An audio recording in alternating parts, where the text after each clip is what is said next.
বাংলা চলচ্চিত্রের ইতিহাসে কিছু নাম আছে যারা আলো ছড়িয়েও হঠাৎ নিভে গিয়েছে। এমনই এক নায়িকা অলিভিয়া, এক সময়ের জনপ্রিয়, সাহসী, বিতর্কিত এবং একই সঙ্গে মুগ্ধতা ছড়ানো এক মুখ। রুনা লায়লার গাওয়া চঞ্চলা হাওয়ারে গানটি পর্দায় যারা দেখেছেন তাদের চোখ তখন আটকে ছিল এই নায়িকার আবেদনময় উপস্থিতিতে। দ্য রেইন ছবির ঝলমলে সেই নায়িকা আজ প্রায় 3 দশক ধরে একেবারেই আড়ালে। কোথায় আছেন তিনি, কেমন আছেন জানেন না কেউই, কিন্তু তার জীবন কাহিনী যেন পুরো এক চলচ্চিত্র।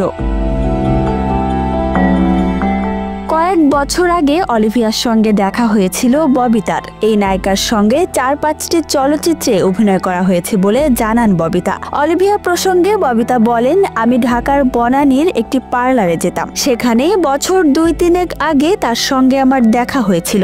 এখন পর্যন্ত ওটাই শেষ দেখা। আমাকে দেখে সালাম করেছিলেন, জড়িয়ে ধরেছিলেন, কিছু সময় কথা হয় আমাদের, কিন্তু কোথায় থাকেন সে বিষয়ে কিছুই জানতে চাইনি। ব্যক্তিগত বিষয়ে তিনি কথা বলতেও চাননি। আমার যতদূর মনে পড়ে, শফি ভাইয়ের মৃত্যুর পর নিজেকে পুরোপুরি গুটিয়ে নেন তিনি, সবার থেকে আলাদা হয়ে যান।